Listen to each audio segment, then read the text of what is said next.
ආයුබෝවන් කොහොමද ඉතින් ඔයාලට? මං හිතනවා ඔයාලා සතුටින් පරිස්සමින් ඇති කියලා. එහෙනම් ඉතින් වෙනදා වගේම මගේ ලස්සන දවසක් තමයි ගෙනල්ලා තියෙන්නේ. ඔන්න ඉතින් මං අද උදෙන්ම නැගිටලා යකිනාරං කැඳ එකක් හදාගත්තා.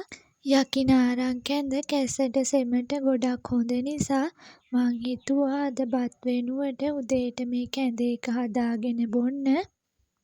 කැඳ බීලා ඉවර වෙලා අපි දැන් ලෑස්ති වෙන්නේ අපේ පොල් පැල ටිකට පෝර දාගන්න. ඉතින් යාළුවනේ මෙතන තියෙනවා යූරියා වගේම පොල් පැලවලට දාන පෝර.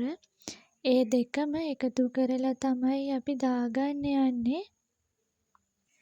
අපිට කාලෙකින් පොල් පැලවලට පෝර දාන්නත් හම්බ වුණේ නැහැ. හරකා තමයි පොල් ගහෙන් ගහට මාරු කර කර හිටියේ. එයාගේ පෝර ටික විතරයිනේ ඉතින් වැටෙන්නේ. ඒ නිසා අපි හිතුවා පළදාවත් අඩු වේගෙන එන නිසා පෝර ටිකක් දාලා ආයෙම ගස් ටික අලුත් කරගන්න. ඉතින් අද නම් ගෙනල්ලා තියෙන්නේ පොල් පැලවලට පෝර විතරයි. ඔන්න ඉතින් අපි හදන්නේ පොල් පැල ටිකට දාගෙන ඒ ටිකත් ඉක්මනටම ලොකු කරගන්න. පොල් ගස් හදාගන්න නම් ගොඩක් අමාරුයි. මොකද පොල් කුරුමිනියෝ වගේම ඉත්තෑවන්ගේ හානිය නිසා මේවා ගොඩක් විනාශ වෙනවා. ඉතින් අපිත් ගොඩක් අමාරුවෙන් තමයි මේ පැල ටික පරිස්සම් කරගෙන ඉන්නේ. තාත්තා පෝර දාන අතරේ ඔන්න ඉතින් අපි කඩේට යවන්න ඕන පොල් ටික ලෙලි ගහගෙන ලෑස්ති කරගන්නවා. ඒ වැඩෙත් ඉක්මනට ඉවර කරගෙන අපි දැන් හදන්නේ දවල්ට කන්න මොනා හරි හදාගන්න. ඉතින් යාළුවනේ අපේ වත්තේ කතුරු මුරුංග ගහක් තියෙනවා. ඒකේ මේ දවස්වල මල් ගොඩ තියෙනවා.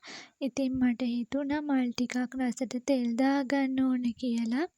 ඉතින් මං කතුරු මුරුංග මල් ටිකක් කඩාගෙන පෙති එහෙම වෙන් කරගෙන හොඳට සෝදලා අරගත්තා.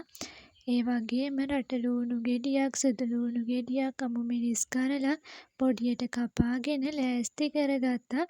දැන් මේ ඉක්මනට මම හදාගන්නවා. මෙන්න තියෙනවා මගේ දවල් කෑම එක. එහෙනම් ඉතින් මං කනවා.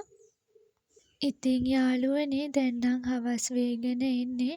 මට ක්ලාස් එකේ වැඩ වාගෙකුත් තියෙනවා. ඒ ටිකත් කරන ගමන් කෝපි එකක් බොන්න තමයි ලෑස්ති වෙන්නේ. කෝපි බොන ගමන් කන්න කෙසෙල් වගේම චොක්ලට් ඒ වගේම ලෙමන් පප් බිස්කටුත් තියෙනවා.